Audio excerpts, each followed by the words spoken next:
تو ہر وہ چیز جو زمین کی جنس سے ہو اس سے تیمم کیا جا سکتا ہے۔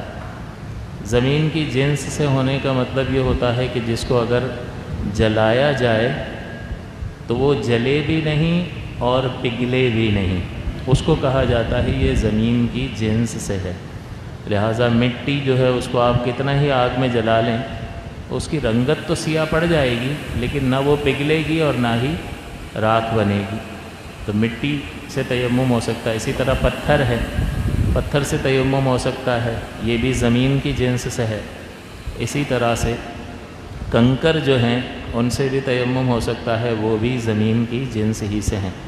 تو اصولی بات یہ ذہن میں رہے کہ جس چیز کو جلایا جائے تو نہ وہ جل کر راکھ ہو اور نہ ہی پگھلے، تو وہ زمین کی جنس سے ہے اور اس سے تیمم کرنا درست ہوتا ہے۔ اس سے اس بات کا بھی جواب مل گیا کہ زمین میں سے ہی سونا بھی نکلتا ہے، معدنیات، تانبا بھی نکلتا ہے، اسی طرح سے یہ درخت بھی تو زمین سے ہی اگتے ہیں، لیکن کیا اس سے تیمم کرنا جائز ہوگا؟ تو جواب اس کا کیا ہے کہ سونے کو تپایا جائے تو وہ میلٹ ہو جاتا ہے، پگھل جاتا ہے، لہٰذا یہ زمین کی جنس سے نہیں ہے تو اس سے تیمم جائز نہیں ہے۔ لکڑی کو جلایا جائے تو آگ پکڑ لے گی اور خاک بن جائے گی، تو آپ کو بظاہر یہ زمین میں سے اگتی ہوئی دکھائی دے رہی ہے، لیکن چونکہ جو اصولی بات آپ کو بتائی تو یہ آگ کو پکڑ لیتی ہے، لہٰذا جل کر راکھ ہو جاتی ہے، لہٰذا اس سے بھی تیمم درست نہیں ہوگا۔ تو جو بھی چیز زمین کی جنس سے ہوگی اس سے تیمم درست ہو سکتا ہے۔ اس کا طریقہ کار یہ ہوتا ہے کہ آپ دونوں ہاتھوں کو اس طرح سے کشادہ کریں اور کشادہ کر کے پاک مٹی پر ہاتھ رکھیں اور اس کو آگے پیچھے اس طرح سے، جس وقت آپ یہ ہاتھ رکھیں گے اس وقت آپ کو نیت کرنی ہوگی۔ نیت کرنا شرط ہے، اگر نیت نہیں کریں گے تو تیمم نہیں ہوگا۔ تو سب سے پہلے آپ نیت کریں گے، طہارت کی نیت کر لیں کافی ہے، یا میں نماز کے قابل ہونے کے لیے تیمم کر رہا ہوں یہ نیت بھی کافی ہے، یا کسی بھی ایسی عبادت مقصودہ کی نیت کر لیں کہ جس کے لیے طہارت ضروری ہوتی ہے۔ تو چلیں وہ ایک مشکل بات ہے، اس کو چھوڑ دیں۔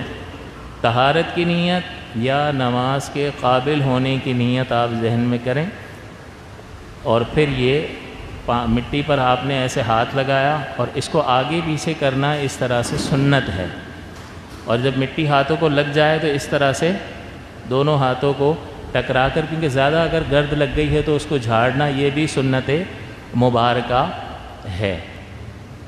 تو سب سے پہلی چیز جو ہے وہ شرط یہ ہے کہ نیت کریں۔ دوسری شرط یہ ہے کہ جس چیز سے آپ تیمم کر رہے ہیں وہ زمین کی جنس سے ہونی چاہیے، لہٰذا مٹی سے، پتھر سے اور کنکر سے تیمم کیا جا سکتا ہے۔ تو جس چیز کو ٹچ کر کے کر رہے ہیں اس کا زمین کی جنس سے ہونا ضروری ہے، لہٰذا اگر آپ نے یہ ٹائل پہ ہاتھ رکھے اور اس میں کوئی بھی مٹی وغیرہ نہیں لگی ہے تو اس سے تیمم نہیں ہوگا۔ ہے تو پتھر، لیکن اس کے اوپر ایک ایسی تہ رنگ کی چڑھا دی گئی ہے کہ پتھر ہمارے کانٹیکٹ میں نہیں آ رہا، جب ہم اس پہ ہاتھ رکھ رہے ہیں تو پتھر سے ٹچ نہیں ہو رہا، تو لہٰذا اس سے نہیں ہوگا۔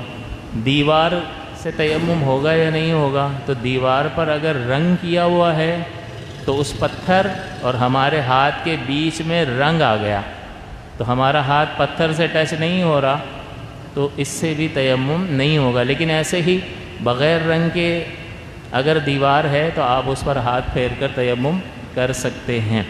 ضروری نہیں ہے کہ اس پر گرد بھی ہو، پتھر پر آپ ہاتھ لگا لو۔ سفر میں یہی کہا جاتا ہے کہ آپ اپنے ساتھ ایک چکنا پتھر رکھ لیں اپنے بیگ میں اور پھر اس کو اس طرح سے مل کر اور اس سے آپ تیمم کر سکتے ہیں۔ تو جو اس کے ارکان ہیں وہ 2 رکن ہیں۔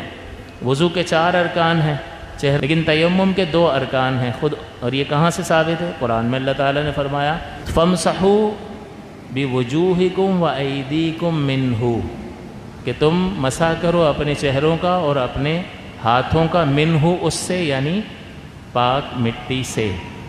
تو چہرے کا مسح کرنا اور دونوں ہاتھوں کا مسح کرنا یہ 2 ارکان ہیں تیمم کے۔ اس میں پیر کا مسح کرنا نہیں ہے اور سر کا مسح بھی نہیں ہے۔ تو یہ دو لازمی چیزیں ہیں۔ اب مسح کس طرح سے کرنا ہے؟ اب یہ آپ نے ایک بار مٹی یا پتھر پہ ہاتھ لگا لیا اس طرح سے، اور ہتھیلی کے باطن سے لازم ہے مسح کرنا، ظاہر سے مسح کریں گے تو یہ تیمم نہیں ہوگا۔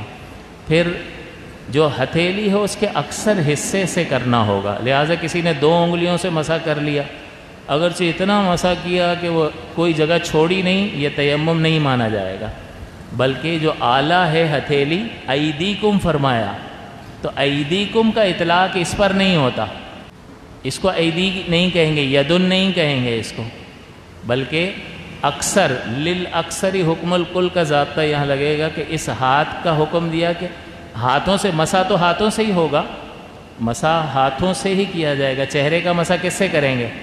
ہاتھ آلہ ہے، تو اس آلے کا مکمل یا اکثر استعمال اگر ہوگا تو تیمم ہوگا، ورنہ نہیں ہوگا۔ تو 2 انگلیوں سے اگر کسی نے کیا تو تیمم نہیں ہوگا، بلکہ 3 انگلیاں یا پورے ہتھیلی کے باطن سے مسح کریں گے، پھر پورے چہرے کو ہر طرح سے ہر جگہ پر پہنچا کے، جہاں بال ہیں وہاں بال کے ظاہر کا مسح، اور جہاں بال نہیں ہیں وہاں جلد کا مسح لازم اور ضروری ہے۔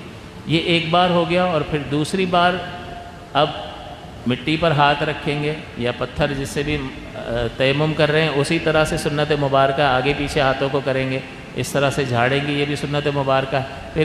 پھر سیدھے ہاتھ، پھر اس الٹے ہاتھ سے یہ سیدھے ہاتھ کا مسح، اور بالکل ہر طرح سے کہ کوئی جگہ جو ہے وہ مسح سے رہ نہ جائے، کونیوں سمیت۔ اسی طرح سے پھر اس ہاتھ سے دوسرے ہاتھ کا کونیوں سمیت مسح کریں گے، تو یہ تیمم جو ہے وہ مکمل ہو جائے گا، اور اس سے ہمیں طہارت حاصل ہو جائے گی۔